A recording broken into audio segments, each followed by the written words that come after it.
Hey everyone, it's Andrew Brown, and we are continuing on with prompt flow. This time we're going to work with it programmatically, as that is a more common way that you might want to work with it. So I've created this GitHub repo that is private. You need to do the same. Super simple to do. But what's going to be a little bit different here is I'm actually going to use GitHub code spaces. Now you could do this locally, but I want to create an environment that is replicable for you. So I recommend that you follow along as well in GitHub code spaces. They have a free tier. So you should be able to utilize it, and it's going to spin up. The first thing I'm going to do is just change my theme because I need to see it in a darker theme so I can see what I'm doing here. We'll have to give it a moment to load here as it is figuring out what is going on. So we'll just give it a moment and we will try this again. Go to themes. We'll have to wait, okay? All right, I gave it a little bit of time to load here. Now let's see if I can change my theme. Color theme, there we go. Okay, great. So I'm going to switch this over to dark. And on the left-hand side here, I'm going to search for prompt flow as they have a VS Code extension to make it very easy to work with. There it is. I think they've changed the logo since I've last seen it, which is totally fine. But we're going to go ahead and install that and give it a moment. All right, so it says it's installed on the left-hand side. We'll go over to here. We'll go to install dependencies as we have to make sure we have a bunch of stuff ready to go. I'm going to choose our Python interpreter. I'm going with not with Conda, but just the regular 310 here. There is 312 down here if we use Conda, but 310 is totally fine for our purposes here today. And then we need to get a bunch of these things installed. Now, we're not using Conda, so we're going to skip this step. And we need to install pip install prompt flow. And this is something that I found that no videos were showing, which was the setup. They just completely skipped it as like, no, ready to go. And I found there was a lot of friction here. So hopefully getting people through this part will make their lives super easy. But yeah, we just have to watch each one here. The first one takes a bit of time to install. Not that bad. And so we'll go to the next one. And you pretty much just go down the list here, clicking each one. Be very careful and make sure that you get them all. There we go. And we can do this here, but the way I'm going to check to see if all these are installed once this one is finished here. Once it's done here. There we go. Then we can go all the way to the top and we will hit this refresh and it will tell us, just going to hit all of them here, whether we have all the things that we need. Because it's possible you might have missed something there, so just make sure you check that. We'll give it a moment there to think. There we are. So we technically should have everything installed. I know there's actually one thing that we're missing, but we will figure that out as we experience it. So what I want to do here is I want to create a new flow. So on the left-hand side, we'll go here and we have some options: empty flow, standard flow with template, or chat flow with a template. I'm going to go with a chat flow with a template here today. And it's going to ask us where we want to place this. So we're in our current workspace. I'm going to go ahead and do that. And just call this one Easy Math. And this is a video I saw. Probably if you go to the Prompt Flow GitHub, they kind of do this here, but they don't show you everything. So we go Prompt Flow GitHub. Let's see if I can get it here. And I'm pretty sure they have like a video or something that shows you this, and they're going through it, but I'm not going to follow it exactly one-to-one, as I didn't find it, I found it useful to get started, but in some areas not so much. And so this is just taking a moment to get going here. I'm not sure why it's trying to install dependencies here when we already have them installed. And I think it's because it opened up another tab, so I'm going to just close that out. That happens when you first create it. But one thing that I recommend is just giving this a hard refresh so that whatever needs to take effect takes effect, because I noticed if I didn't do that, it would tell me things aren't installed or the plugin's not configured or whatever. And so just doing a hard refresh on the page, that not the one that opened, but the one that you had originally there, will mitigate those issues. So we'll just wait a moment here as it's thinking. And here it's saying the workbench failed to connect to server. Deadline exceeded. So I'm not exactly sure what it's complaining about. Oh, wow. It's really complaining here. But it looks like it's trying to connect again. So we'll give it a moment to connect. I think my internet's fine. Testing. Yeah, my internet's fine. Unless GitHub Codespaces is having an issue. GitHub Codespaces. status. We'll go over to here. Nope, it's all fine over here right now. I'm just going to wait for this to get back to operational here. I'm not sure why it's having so much problems. So just give me a moment, okay? So I don't think it's me. I just think that it's having some troubles right now. So I might not actually be able to use this right now. Unless this actually connects all of a sudden here. So what I'm going to do, I'm not sure if this is going to fix it, but I'm going to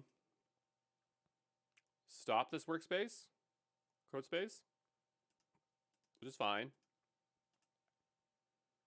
And I'm going to start it back up if it'll let me. I mean, stop doesn't delete it, does it? It's not deleted. Well, we'll go open in VS Code, so we'll try that again.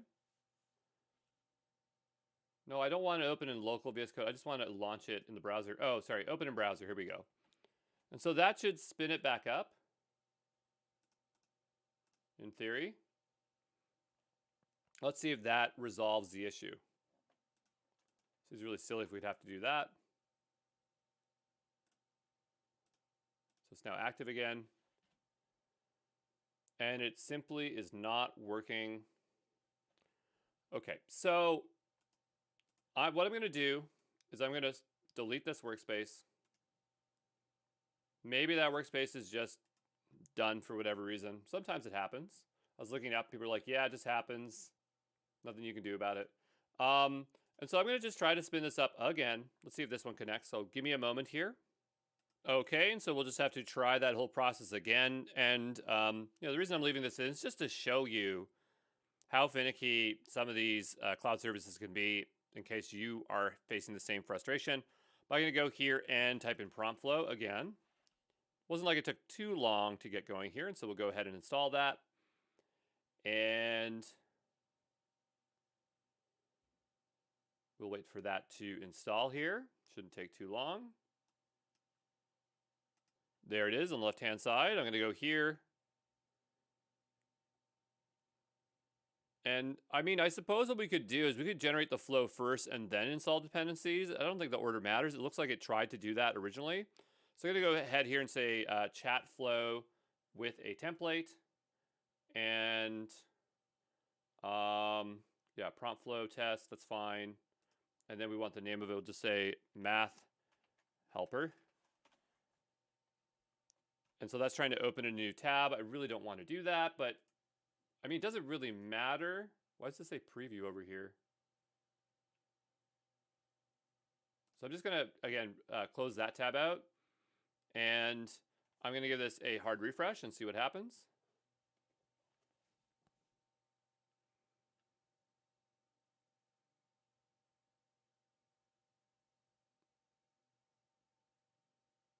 Okay, loading, no problem. So we're not having the same issues as we did before.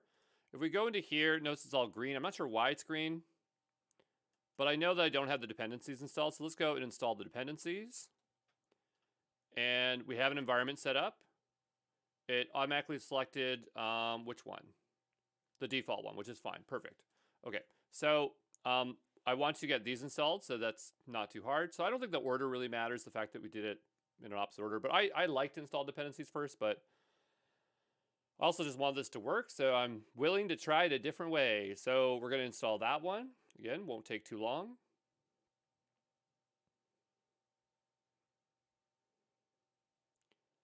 And it should be done in just a moment. There we go. Just need to clear out. You can do it.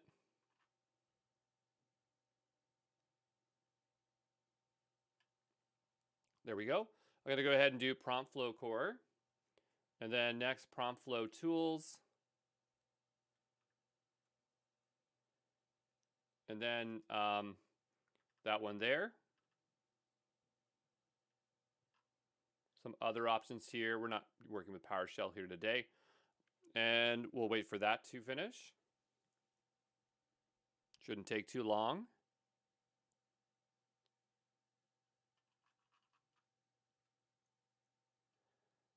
Come on, you can do it. I know I'd hang sometimes like that. There we go. Okay, great. I'm just going to go ahead and click these a bunch. There we are. And so it should confirm. Just wait for all the checks. I'm going to pause here, wait for the checks. And so now we have check marks across the board here. So we are in good shape. Let's go back over to our left-hand side here, and we'll click into Flow DAG. And so the idea is that there should be integrations here. It's saying that the prompt flow SDK is not installed. That's not true. So we're going to give it a hard refresh, and then we're going to see some options there in just a moment. All right, so we are back. I'm not seeing, well, I guess I have to click into the correct file here. Let me just click off and then click here. But we should see at the top here, maybe the plugin's still loading. So I'll give it a moment. There we go. And so now we have options at the cross. So we have the visual editor, we have test, batch run, things like that. Okay, so we have a very basic thing. So just again, click into the flow DAG, and then we'll click on the visual editor, and we basically get the same experience as the one that is in the Azure portal, but it's so much easier to work with files in here. It's already part of our Git repo. So this is going to be a better flow. And by the way, this project is going to end up in the Azure examples. But for now, I'm working in the private one, so understand you'll get that later on. But we kind of already understand this experience, but the thing that we're going to have a hard time with is establishing this connection. So we don't have any here, so let's go ahead and add the connection. I had a little bit of trouble when I was first doing this. And so I'm clicking this, and just give it a moment to think.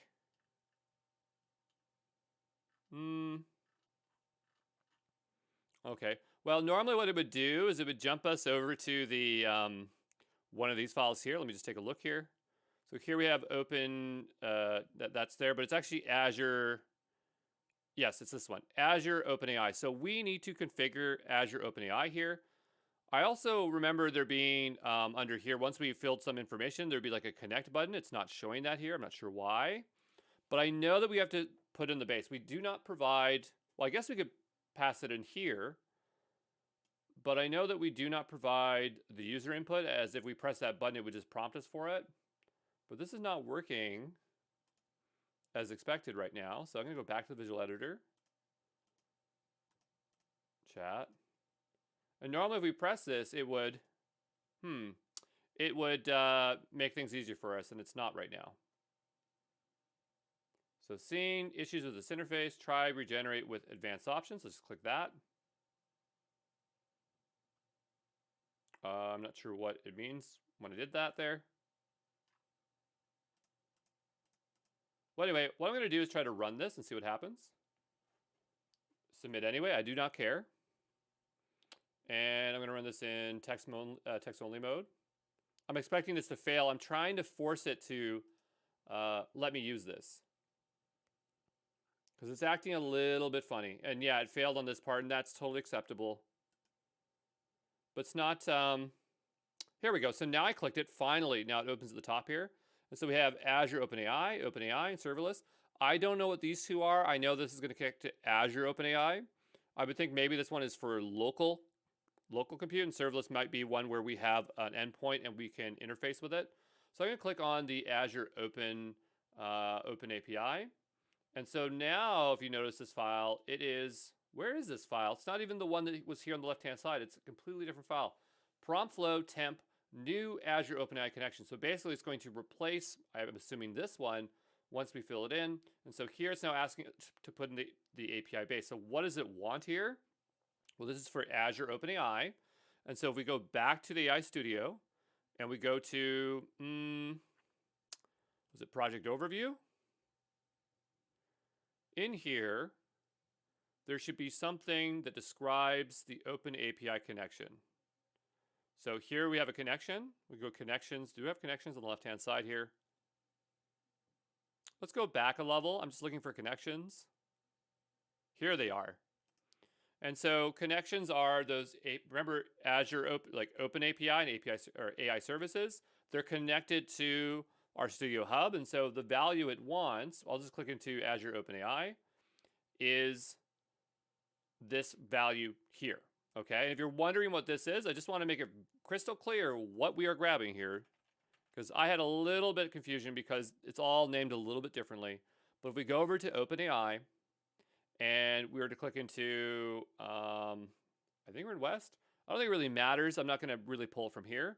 But the endpoint it's utilizing here is this one here, right? But I guess the other thing is that could we also use the AI service one? Good question. Because we have OpenAI and we have AI services, right?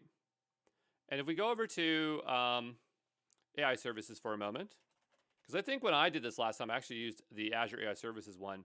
And let's say we click into West US, which I believe I'm in West US right now. Might not matter. But if we go down below, we have OpenAI here. And so then we have an endpoint as such as well. So I think this is what I'd rather do. I'd rather use this one and this key. And I think it'll work. But I think you can do either or and it will still work. Let's go ahead and replace that. And we'll say allow. And I'm just going to get a little bit ahead here and go back here and grab the key from AI Studio here, this one here. I'm in West US. That's really important based on what models we want to run. And so we're not going to fill it in here. What we're going to do is actually click the create connection. Already down below, it's prompting us. So I'm going to do a paste and then hit enter. And hopefully it works. So this is where I ran into another issue. That's totally fine. If we carefully read this message, it's going to be talking about keyring and saying like, hey, you don't have keyring installed. And so we have keyring installed, but we need somewhere to store it within keyring.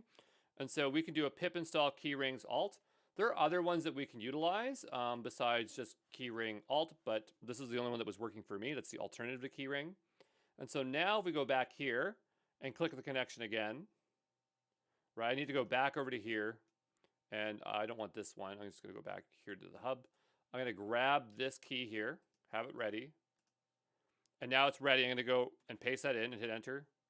And this is really finicky. So just understand, keep trying and trying until you get this part to work. It was very frustrating for me, but you can see it established the connection and I did not have to store the values here. See, it says user input. So it's being stored in keyring, I suppose, and that's how it's pulling that information. So now what we can do is drop this down. Oh, and I didn't rename it. I always forget to do that, but it had an option for us to rename the connection. And I simply did not do that. So now it's called to replace with connection name. That's just going to be our connection name. And here we have for our deployment is the GPT-35 Turbo. So, and by the way, there are newer ones. We're just not using them here today. So I just want to make sure that this works. So let's go ahead and hit run. And it's going to give us 3 options: standard, interactive mode, or interactive mode. Standard mode is if you put something in here, it just gives it one run. We're going to go with interactive mode today. So I'm going to go and click text. And remember before in prompt flow within Azure AI Studio, we had to spin up a compute. GitHub Codespaces is the compute, right? That's how it's working. It's interacting with those APIs. But let's go down below here and just say, hello. And it doesn't really have much instructions here. It says, hello, how can I assist you? And it gives you the trace information. I have no idea how to follow through this on GitHub Codespaces, so I just ignore the trace.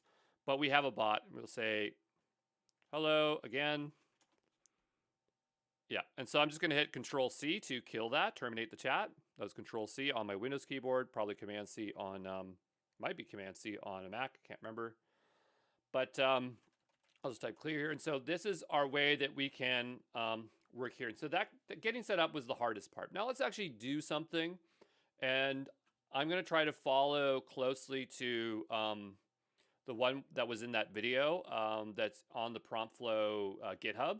And then I'm going to make some deviations there. So the first thing we want to do is I want to build a bot that is, or an agent, a bot, whatever you want to call it.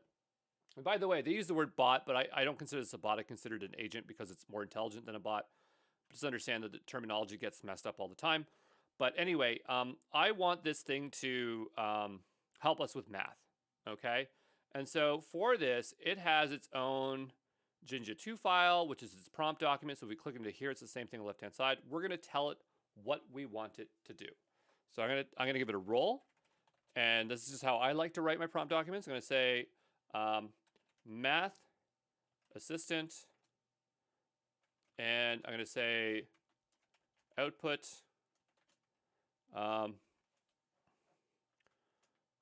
single final numerical answer. People always said that GPT wasn't good at math, but it's getting a lot better, at least for a lot of things. Final numerical answer. Do not output reasoning or explanation. So the idea is that we want to ask it a question, right? A math, ask it a question, and then we just want it to output the answer. Just make sure these are spelled right.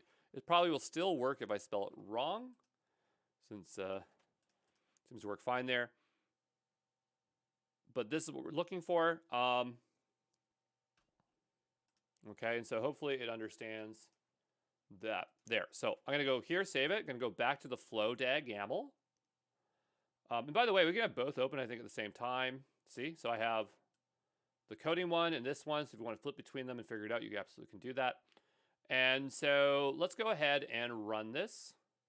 And I'm going to, it is a chatbot, which is interesting because we don't need this to really be a chatbot because it's just doing a single action. But I'm going to go ahead here and just say 1 + 1, right? So we'll go ahead and do that first. I'm going to run that in standard mode.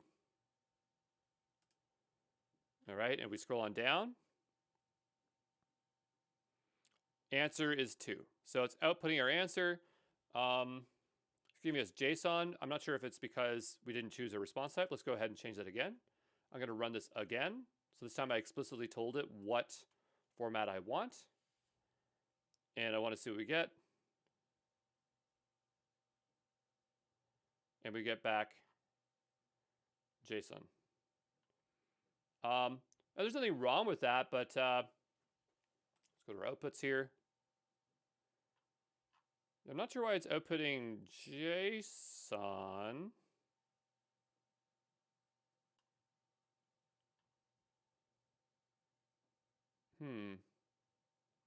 But that's okay, I suppose. Okay. I just wanted plain text. When I did this last time, I had plain text, but I can still infer what is going on here. So I guess I'm not that worried about it. So let's give it something a little bit more complex, and we'll just say like word problem, like math word problems. And this might have been one I was on. Yes, so I was on this one before. And so let's give it something a little bit more complex, because the thing is, even though we told it to never explain it, we might hit one where it starts behaving in a way that we do not expect it to behave. Because, you know, this is sometimes how it works. So I'm going to go back over here. I'm going to paste this into here. And we'll run it again here. And I'll say run with standard.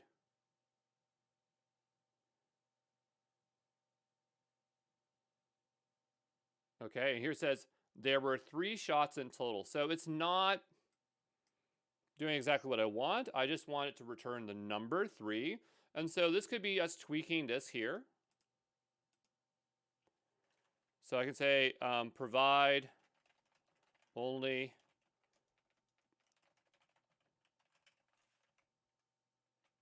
provide the final numerical answer.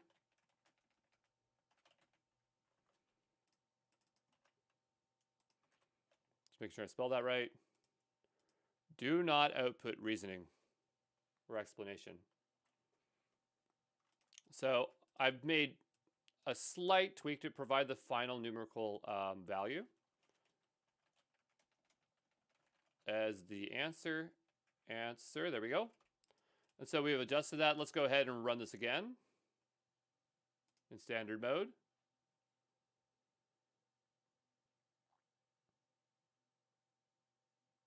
Okay, and so it's not doing what we want, but if it was like 1 + 1 = 2, it would do it. Before, when I ran this, so you might run this, and it might actually give you the value that you want, right? And so what I had to do is I had to go find harder ones, and when I got to multiple choice, that's where it had a much harder time. So there's a bunch here. So here it could be something like this, right? We go back over to here. And I will paste this in, and I will run it with this one, and we'll see what happens this time around.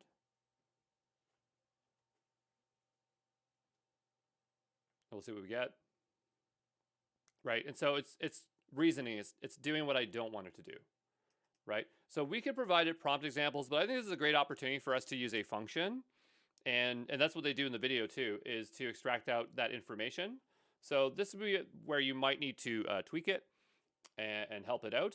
But what I'm going to do before I do that is I just want to go over to the DAG flow because we don't really need the chat history here. And so we can just clear this out. And I'll just take this out here. Okay, and I'll save that. And I guess my other question is, like, we have, I'm just trying to see if there's any other option we have to tweak here. Yeah, we have API chat, which is totally fine. So I'm going to go ahead and I don't have that in there anymore. And so over here, we have inputs. And we do not need that there at all. So I can take that out because there is no chat history. We don't need the chat history. Go back, and this looks fine. And so we'll just run it again, make sure that it still works. Chat input history cannot be empty. Okay, so I must still have this here. So is chat output false?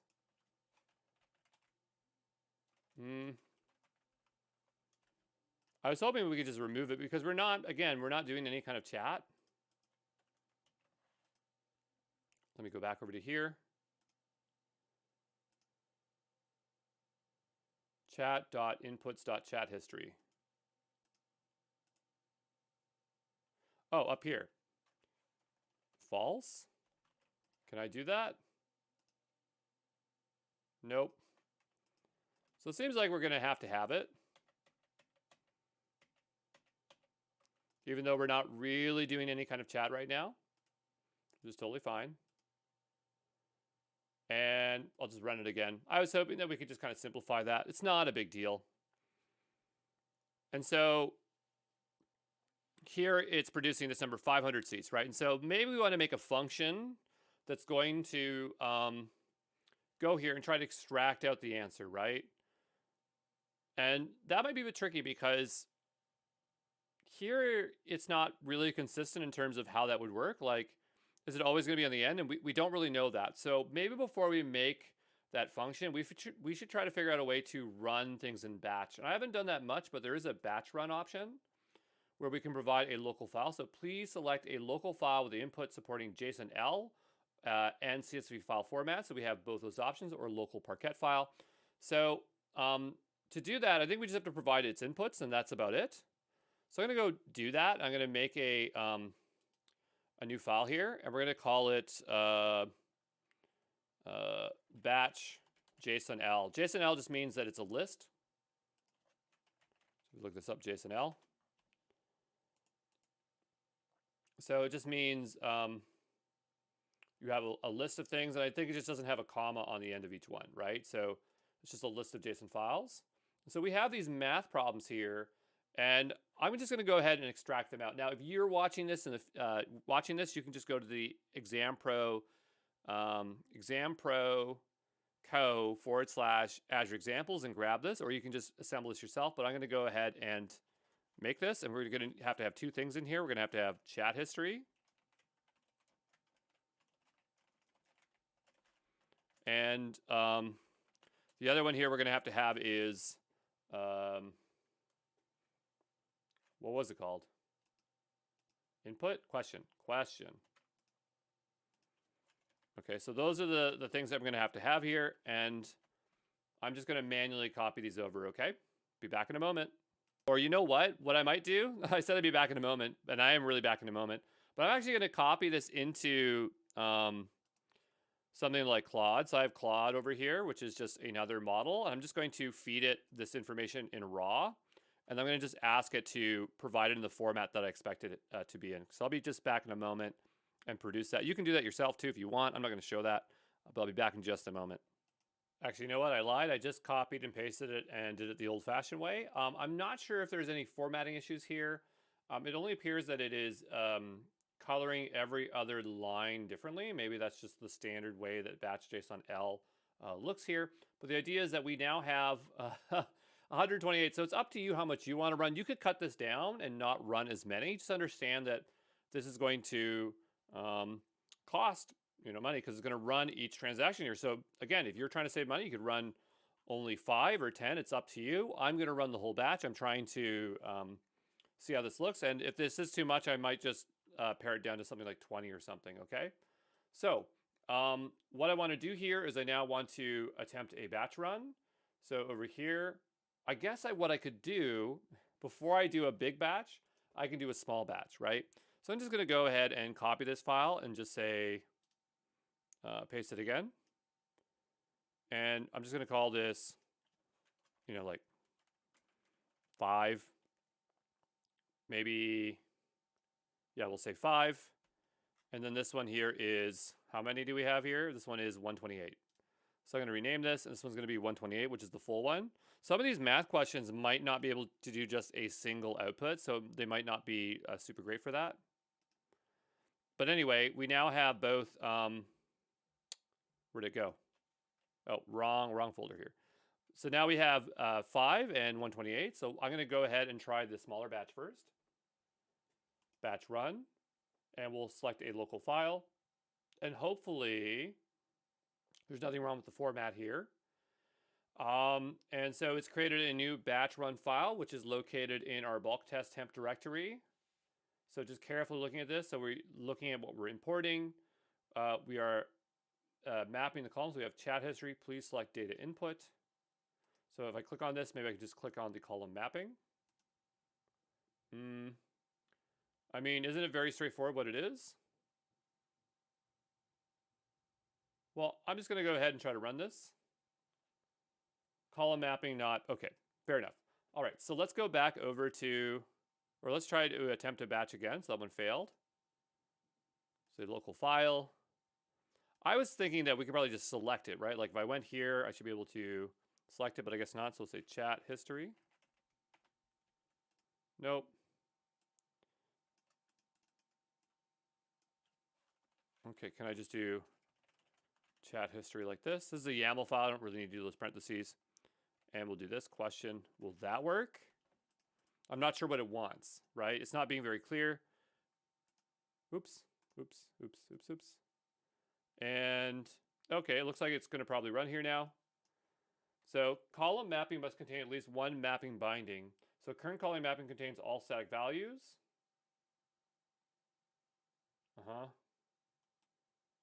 Okay, is it like inputs? We'll try that again. Try this again.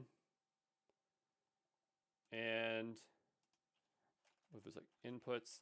And what are we mapping from? So if this doesn't work, I'll go look it up and then I'll come back here and have the answer for you, okay? So let's try this. No, it doesn't like that. Okay, give me a moment. I'll go figure it out. All right, so it looks like we can do data from our test data or runs for our inputs. So I mean, I would think that this is what we want to do. Is this one here, right? So I guess I'll go back over to here. Again, I'm just guessing, but maybe what we're supposed to do is this, and then provide that. They don't really tell us. Like if we were using the UI, like it's more WYSIWYG, so it would make it a lot more clear. And so we don't normally do this. I mean, like we can do it this way, but I'm just saying that they're not providing resources that way. So we'll go ahead and give this a run and see what happens. Please save your YAML file first, then submit. Did I not save these here? And so it still doesn't like it. So I'm going to just pause here. I'm going to figure it out and then I'll be back here, okay? All right, so I think I have it working now. I just saw like a screenshot. This is what it would normally look like if we were doing it through the prompt flow and they were doing data dot whatever. And so I've tried that here. And it almost worked. It says first error message, failed to load invalid data. We support files, CSV, TSV, JSON, JSON-L, Parquet. So it doesn't like the JSON-L file. So there's something wrong there. I mean, we could convert it to another file format. And honestly, I kind of prefer if it was like a CSV or a TSV. So what I might do is I might go ahead and just convert this over to a TSV because I'm not liking this. So I'll give me a moment. I'm going to open up Excel and convert this over, okay? All right, so I'm back. I brought that into Excel and exported as a tab spaced delimiter. It's like TSV file. Though they save it as a .txt, and I had to bring it in as a txt and rename it to tsv. I assume it's going to detect based on that factor there. Clearly, it's telling us it supports all these formats, even though when we ran, it was saying CSV or JSON. So hopefully this will work. The reason I went with TSV is just because if there are any commas, and there is a comma here, those would have to be escaped or additional work would have to be done here, and I don't trust the export to work properly. So I'm hoping that this will work and that we can use TSV. So I'm going to go back over to FlowDAG here, and we're going to attempt a batch run, and we'll choose a local file, and we'll do 5. And yeah, so we have data, chat history, data question. I'm going to go ahead and attempt this run and see if that works. And hopefully it can interpret that. There was nothing that said like what kind of file it was, so I'm hoping it just works. And so it's going here and saying, failed to load invalid data. We support the formats. Please check the input data. Well, it is a TSV for sure. So we'll try it again. And, oh, it's only showing these. Did I click that by accident? I thought, I could have swore I clicked the TSV. So maybe what we'll do, hold on here. Let's go to escape on this. I'm going to try renaming this to just txt.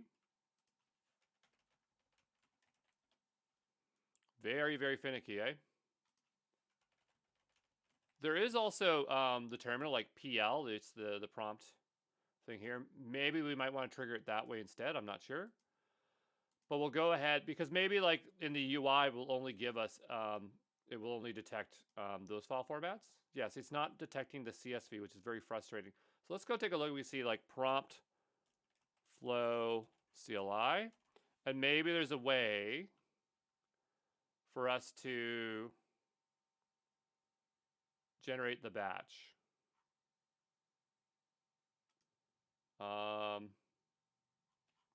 Batch.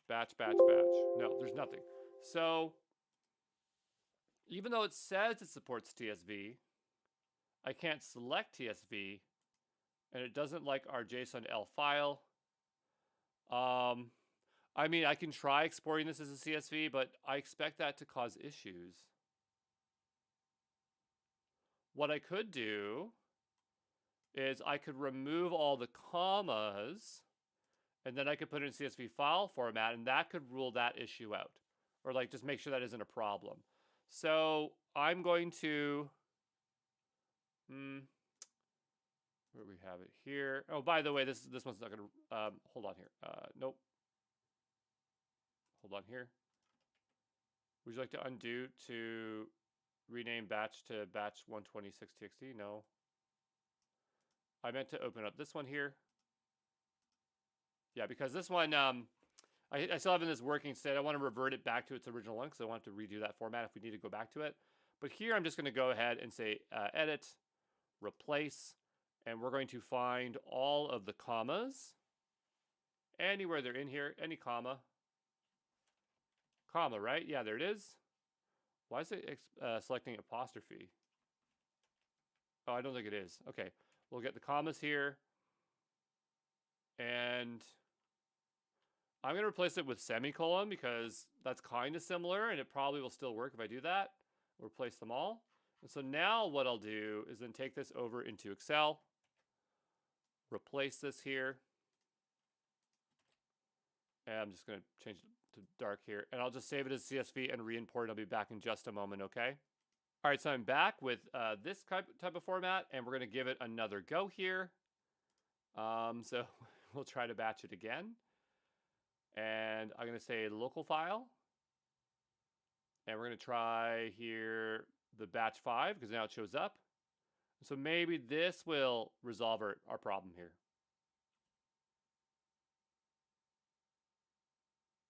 Fingers crossed.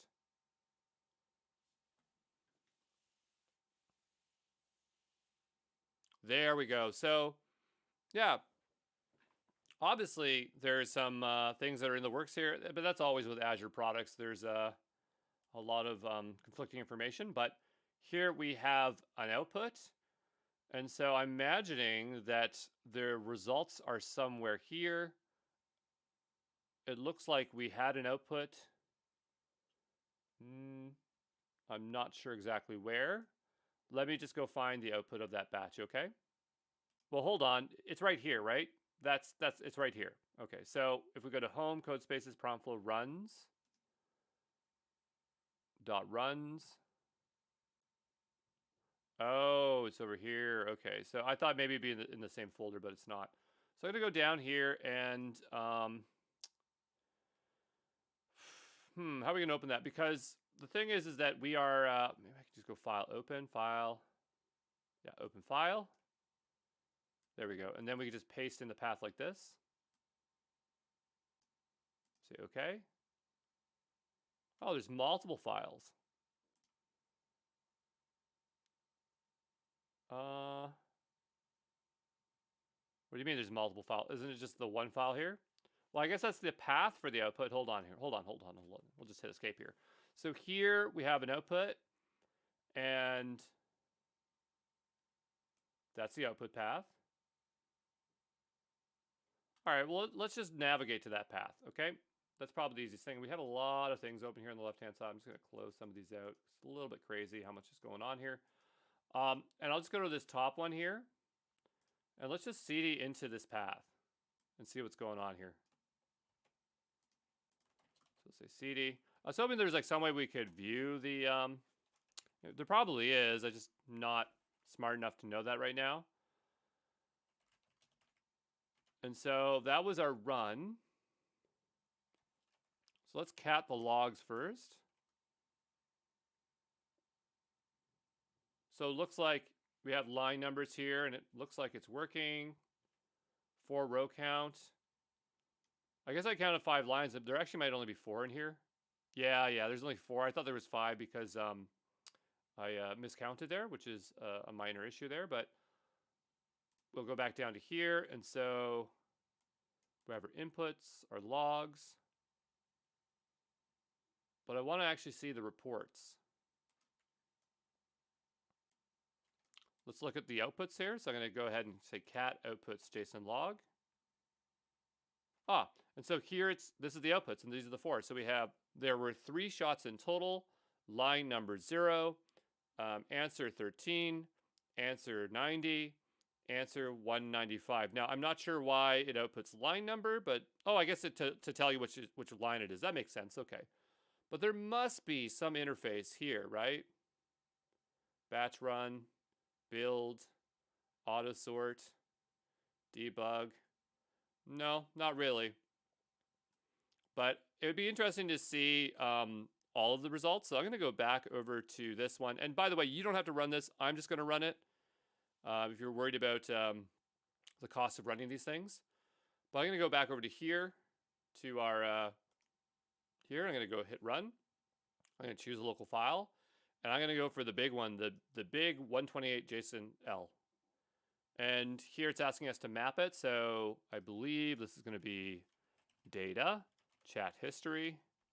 And then this one here is going to be data question. And we will press that.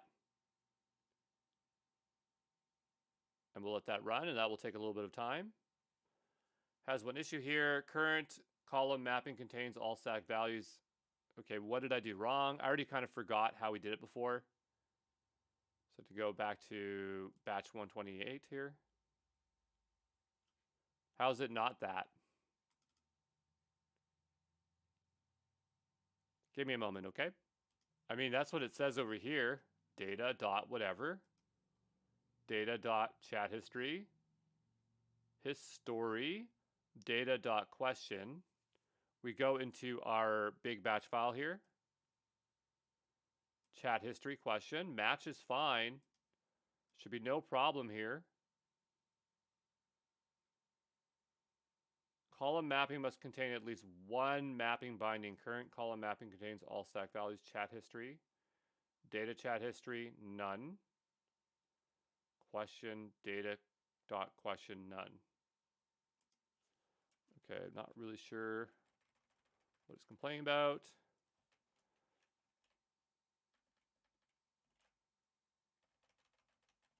Okay.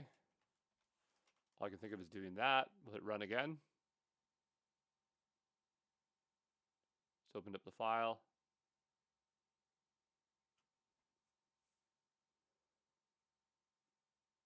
Okay. Did we choose the wrong file here? Let me go again and just check here. Nope, nope. Seems like it's fine. This is very, very finicky. Local file. Batch 128 CSV. Looks good. Hit run.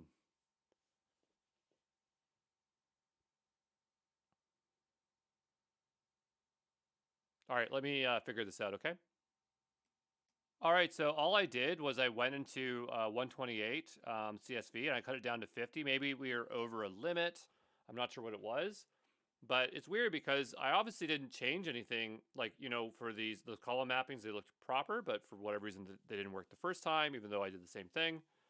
But this time I only did 50 at a time, so maybe there is a limit. Maybe you can't go over 100 or something. I don't know. But anyway, we have our output path here, and so I'm going to go ahead and grab this and just close off some of these. I'm going to cd into this directory, do ls ls-la, and we're going to cat out the outputs. And so here we are now seeing a result. So we have 0.25 kilograms. And so you can see Noah walks 1 kilometer to school every day. He walks 1 kilometer to get home. In total, he walked 2 kilometers. So some of these are not doing it correctly, and other ones are doing it correctly. And so the question is like, could we write a function that's going to just extract out the final answer? And I'm not exactly sure how we would do that. I just kind of wanted a reason to show how to attach a Python node. But like in the video that I was watching, this is what they did. They made a function and they extracted it out. But like, how would that even work if they're all over the place, right?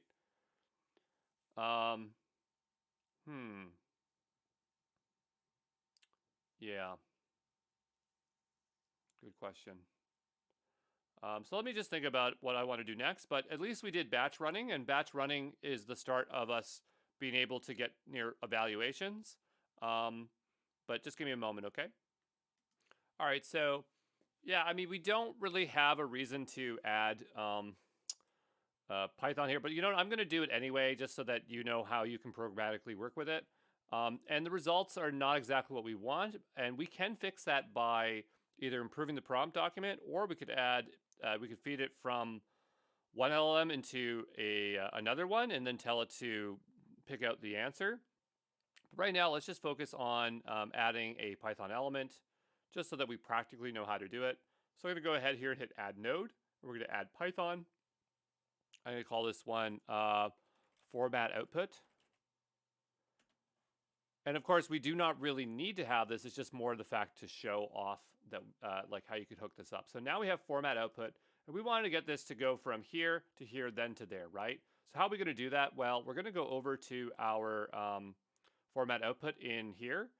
And sometimes this happens where it just doesn't show us information. It's kind of frustrating, but we can go over to our DAG over here and probably just adjust it manually. And so we want format input to have inputs coming from our chat. And so it'll be chat.outputs, I believe. Or we go back here, maybe this will reappear. Sometimes if I click this, sometimes that kind of fixes it. Just hit enter here. There we go. See, now it all appears all of a sudden, which is weird.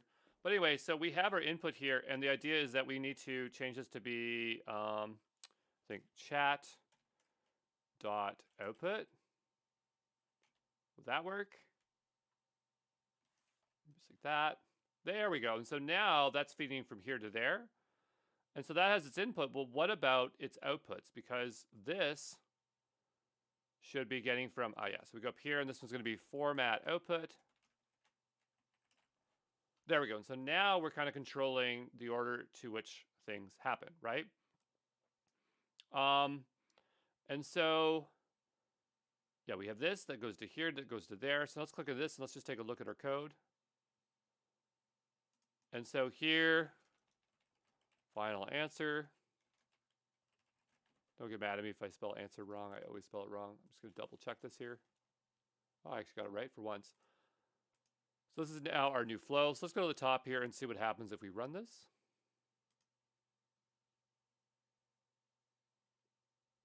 Oh, by the way, before we move on from here, I want to get this outputted file. I just don't want to lose it. I'm just going to go ahead and I guess I'll just save it. I'm just going to go back here. New files to be output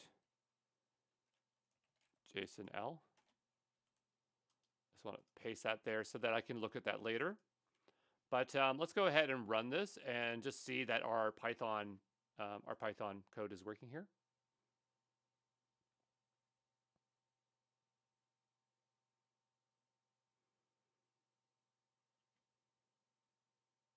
There we go. Now, would there be a way that we could have this split somehow? I'm not really sure, but give me a moment. I'm going to see if there's a way we could do that. So there is this graphic here where it kind of looks like there's this LLM that's feeding content from two places. I would imagine that if you did this, because notice here we have inputs that one could flow to one and one flow to the other, and then I imagine that both would have to be completed before this would move on. Something we could test later on, but that's kind of interesting to see.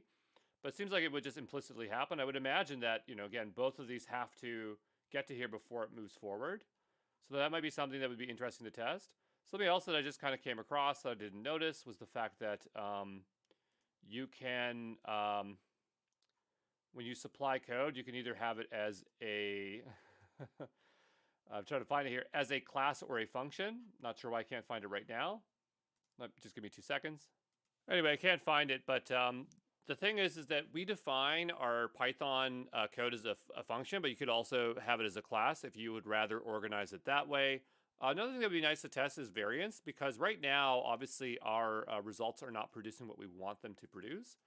And something that would be interesting, if I can find, here it is, GitHub, is that there is a way to have variance. So like for this here, we're supposed to be able to add variance. And so I think that when we are working with this interface, oh, here it is, show variance.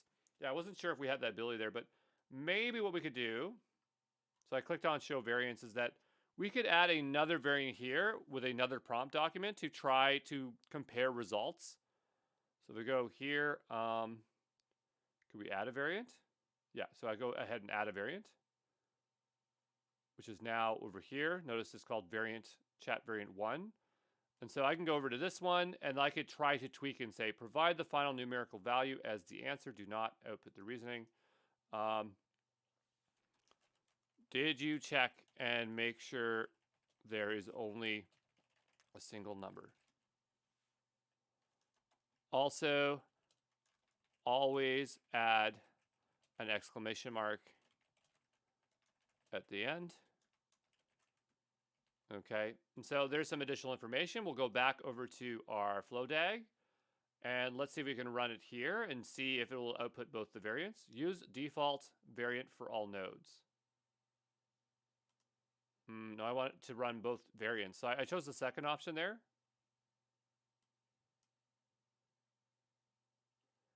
And so what I'm hoping is that we'll output both.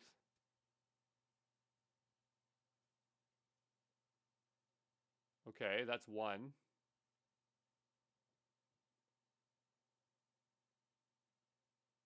So it says 2 completed. Did it open up in separate tabs? I think it did. So just to make sure that's the case, I'm going to just close out some of these tabs. We have way too many open here. And let's run that again. So I just want to see if we end up with 2 tabs here on the right-hand side. And we do. Okay, so that's how we would run the variants. That's interesting.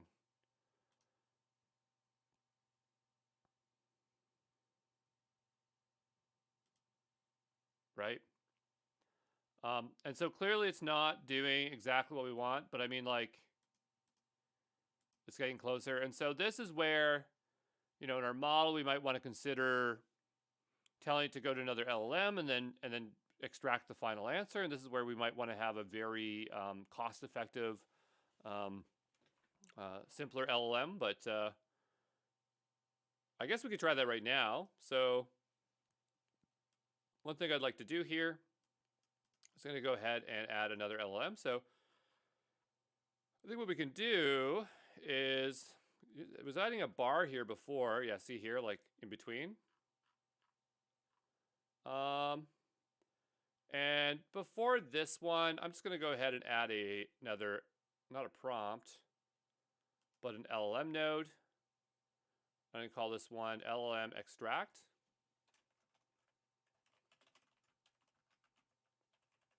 Answer. And we'll make a new file here. And so we'll choose our existing connection. We'll choose chat. And now from our deployment method, it's acting a little bit funny. Deployment name.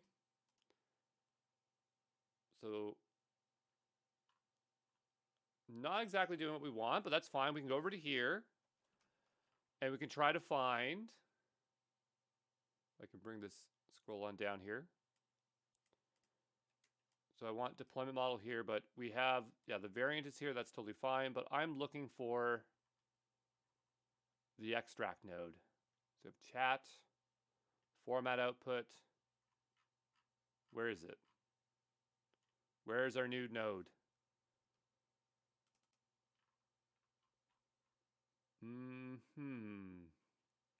So I'll go back over to here. Maybe I can just paste it in like this and kind of cheat. Because it's kind of acting funny, right? And I don't really care. I'm going to say just text. That doesn't matter here. And so this one needs to get the output from the last one. So in here, it's really acting funny. It's really annoying. But we are grabbing it from chat. So I'm going to go here and just say chat history.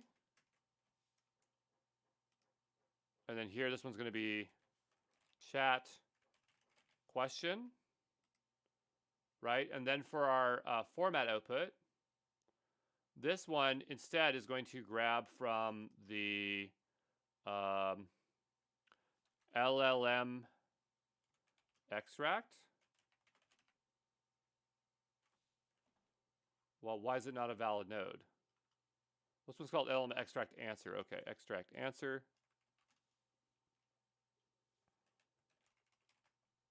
There we go.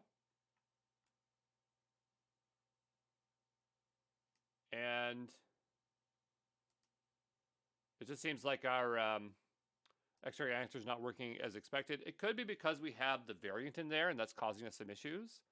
So I can just delete the variant for now. Did we delete the variant? Can I just get rid of this variant, please? Delete. I don't want 3 variants. Oh, I'm cloning them. No. Okay, delete. There we go. Delete. There we go. Delete. There we go. And delete. So now there's way less confusion. I don't want all these variants. I'm just going to go ahead and delete these. Delete permanently, yes. I'm going to go over to our flow DAG. Hopefully it doesn't have that variant code in here anymore. Excellent. We're going to go back over to here. I'm going to go to here now. And I want to make certain that this is passing to this one from this one. They're not linking up for some reason here.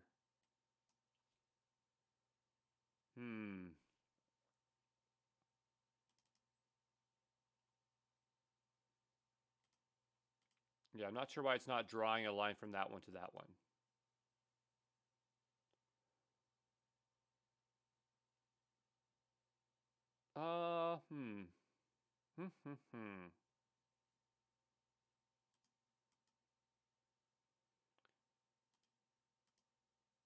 Yeah, it's not exactly doing what we want it to do, right? Let's go back here and, oh, do we need a $sign in front of it? Maybe that was our problem. So here we might say $. That's probably what it was.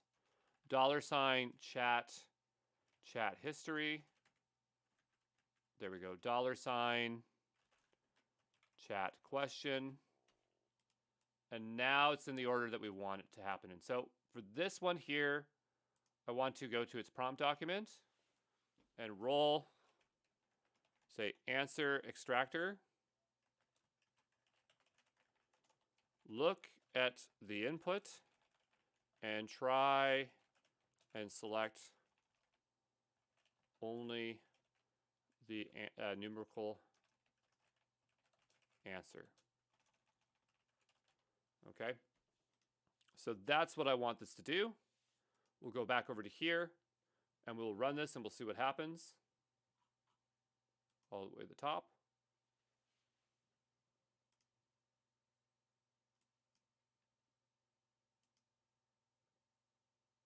So we'll go here and say run in standard mode.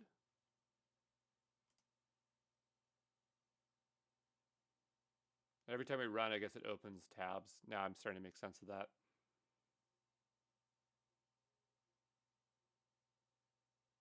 And it ran into an issue. It says the section chat history of reference is currently unsupported. Please specify the output part of the node chat.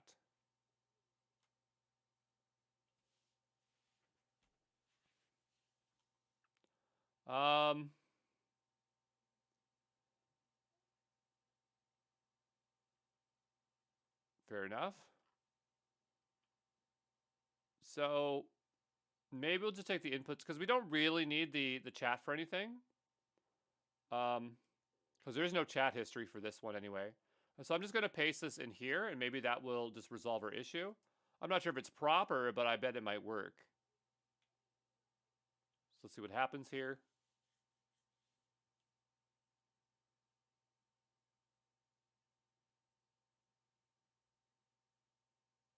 Also, what is the output of the actual, because we have, it's a variant, but there's no variant here. Question, and then the output here is, let's go look at outputs. Maybe it's just dot output. I don't think it's chat history, it's just chat output like this. Chat output, like that. And maybe this could just be that. Maybe we could just make it plain like that. There we go. And we'll try to run this now, like this.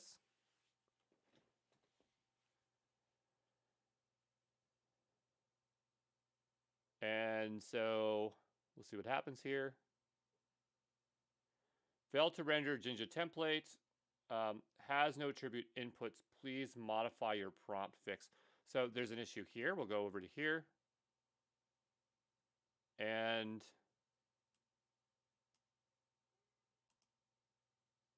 maybe it does not like this. Well, input questions.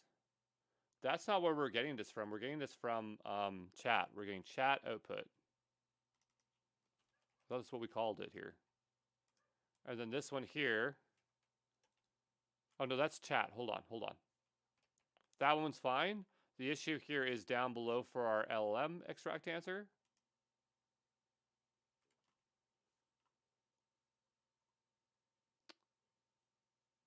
Maybe it doesn't like the squares here. It's not very clear. Let me just read this, okay? All right, so it doesn't like this because maybe it's expecting a JSON object that has inputs on it. So I'm going to go back to this one. And even though I really don't want to pass anything to it, I'm just going to go ahead and say inputs chat history. And maybe that might resolve the issue here. We'll go ahead and attempt to run this again.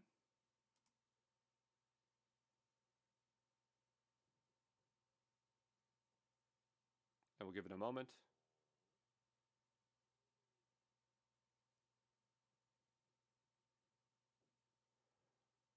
Okay, and so still not doing exactly what we want, but you know, if we really wanted to improve this, another way that we could do this is going back to that prompt document and giving it examples and showing the output that we expect it to have, right? That probably would solve it, but I just wanted to see if we could chain one to another one. Yeah, this is just poor prompt engineering because, again, we can go back to this one. We could solve it right now if we go to this one and we just gave it examples. So examples, and then, you know, like for the one that we just got, like the, if we go into our one over here on the left-hand side.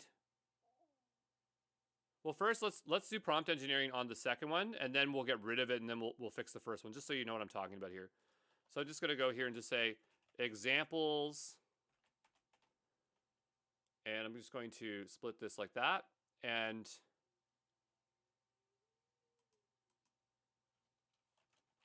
example outputs, good outputs. We could say bad outputs. And on the right-hand side here, I believe, or left-hand side, I saved that file as a JSON-L called outputs.jsonl. And so we have a bunch here that we know we do not like. So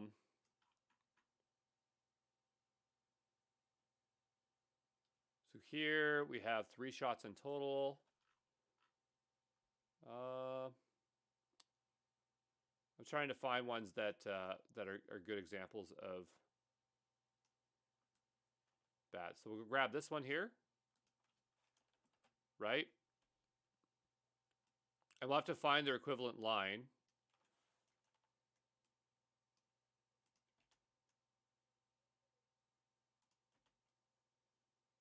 I'm going to break these onto the next line here.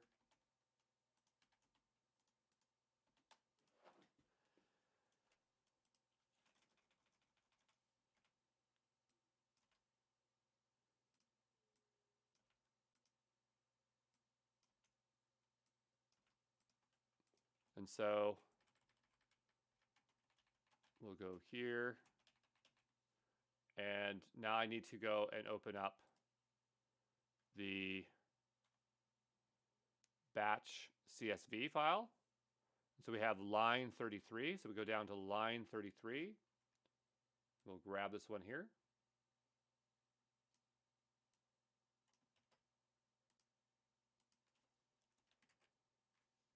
And so I'm just hoping that these match exactly. So this would be user,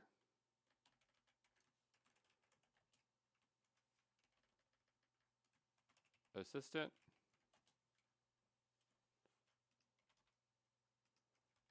and I'm just going to quickly format these. I'll just pause here so you have to watch me do this all day. One thing I'm noticing is that like the word Austin actually shows up on line 36. So I'm not sure if it's being, well, here it's not obviously 1.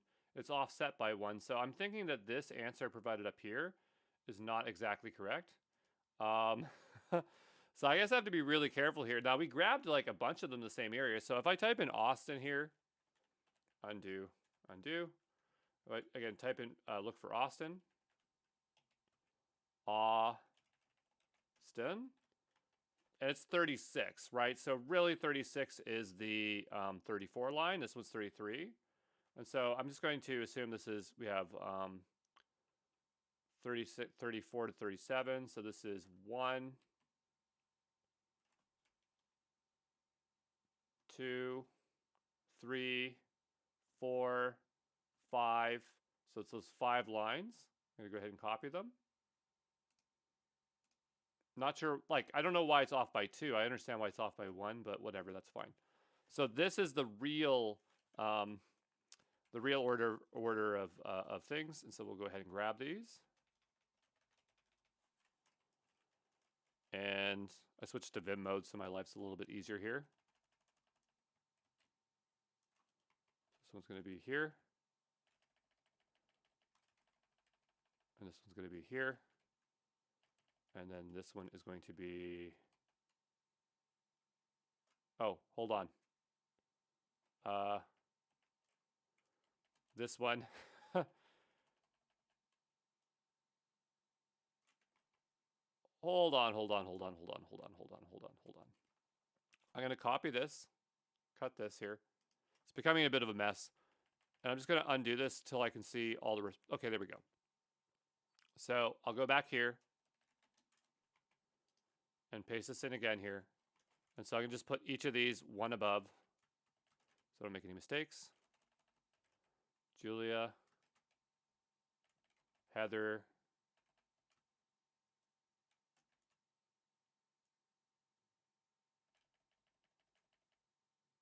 Why doesn't that match up? Well, let's go undo that again.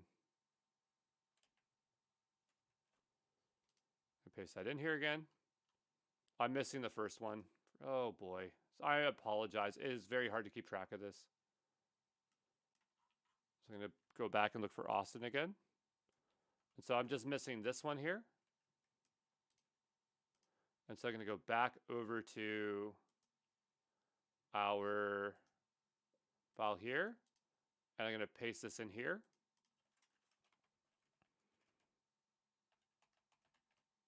Yeah, here we go.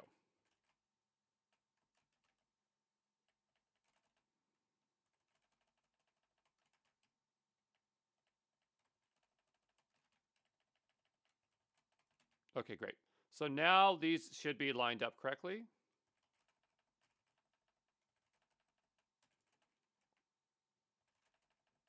Okay, so now we have user.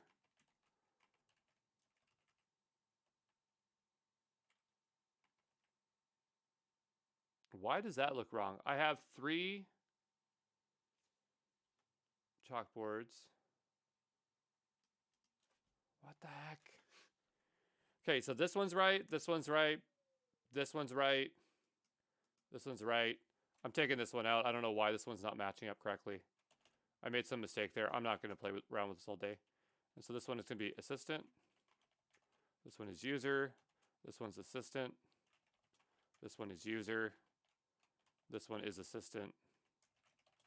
This one is user. This one is assistant. And so these are examples of bad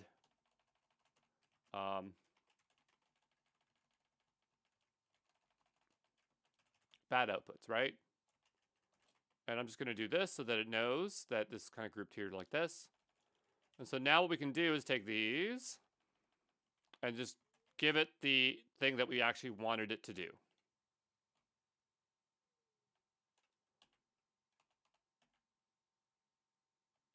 Okay, so here we say, in the hockey game, Mitchell scored more points than William, but fewer points than Austin. Who scored the most points? Who scored the fewest points? And this is kind of hard because it's not really a simple one. So Austin scored most. Austin most. William fewest. Okay. Next one. Therefore, the fraction of houses that we gave is 1/2. What fraction of houses of Julia Street have given her chocolates? And so here, we're going to erase this all the way out because we don't want all that reasoning.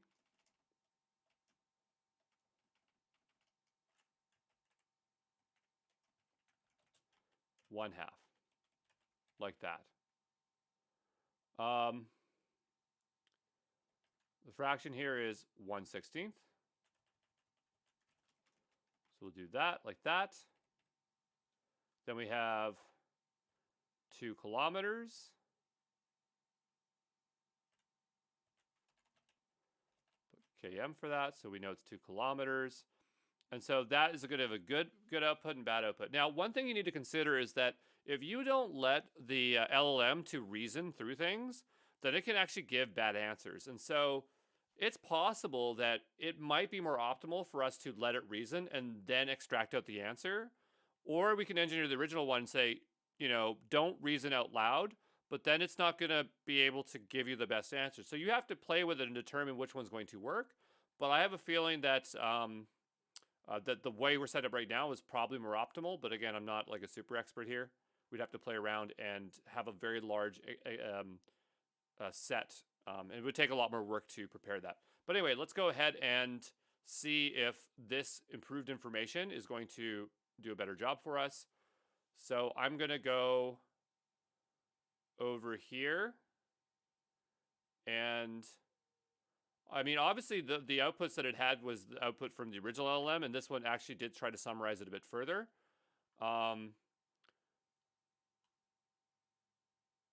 Look at the input and try to select only the numerical value. Okay, great. So let's go back over to our flow DAG, and let's see if we can run this and see what happens here. So we'll run in standard mode. But yeah, examples are super, super important if you want to get things working properly. Now, if we end up with a very large prompt example document, then that's where we'd want to do fine tuning. And maybe we'll use that as an example. So here it says final answer 500. And so that's looking a lot better. That's looking like what we actually want it to do. It's saying final answer because we're formatting that in that step there. But let's go randomly pick out another one here.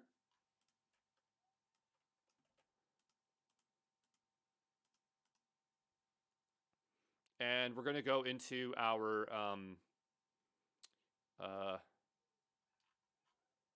I'm looking for our input right here.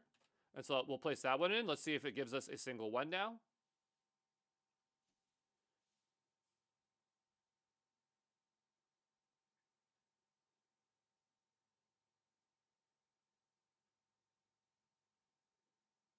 And so here we have final answer. Yes, the triangle with the side lengths of 3, 4, 5 is a right angled triangle. So failing here, but let's try a different one and see if we get a better result.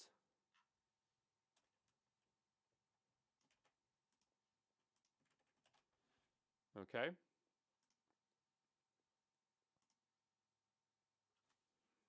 And now remember, there's two LLMs, so it's double the cost, right?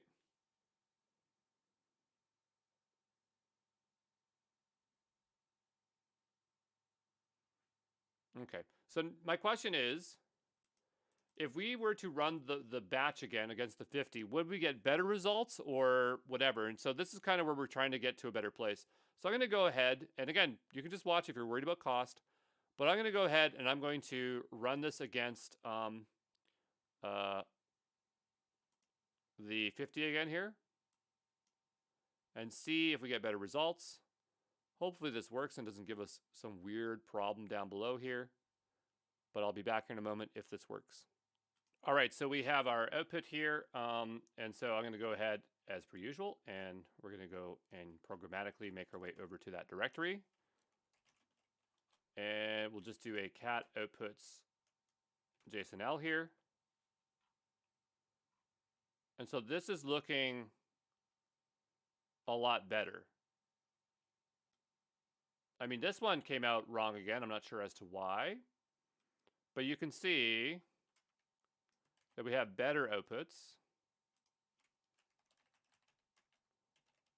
JSONL. And you know what it could be? It just could be like if we trained it on even more data. Because these other models aren't as smart, but if we could train it on more data, maybe we could get it to do what we want it to do. Right? So closer. It's just his final answer, which is fine. But I mean, to be fair, this one's a bit hard because it's not like it's producing just a number. This one is incorrect. That should have been an issue. I wish it would have used KM, but we could have given that separate instructions. Up here it does it, but down below it doesn't do that. So yeah, we just have to provide it a lot of examples. So I'm going to call this done. I'm going to commit this as working code. And I'm going to go add this to the other repo here. So there's other things I want to show you. Like I want to see if we can do evaluations, and I don't think it's easy for us to do that in here. I know that we can create an evaluation with a template. So create a new evaluation flow with a simple line progress and aggregation. I just want to show you how to use evaluations. I think it's going to be easier to do that over in Flow, prompt flow, like the actual UI. But I just want to make sure that you have access to this code that I just produced here. So I'm going to go give this a hard refresh here. And I'm going to press period. And that's going to open up in GitHub Studio. This, I'm just going to close this out as I am done with this. And by the way, if you really want things to be closed, you have to really make sure of that. So I'm just going to go to prompt flow test here. And here I'm just going to delete this. There we go. And so I'm going to go over to Azure Examples. And from here, I'm just going to go ahead and download this. But this is going to go somewhere. I'm just going to download this to my desktop really quickly here.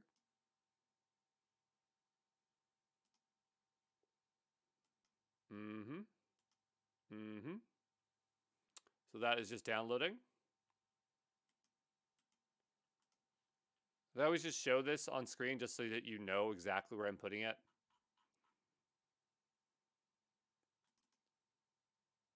And is it still downloading? No, I think it downloaded all the files. Good. So we'll close that out. I'll press period on this. And in here we might have prompt flow already. I'm not sure. So I'm just going to make a new folder in here called prompt flow. And I'm going to upload that folder here.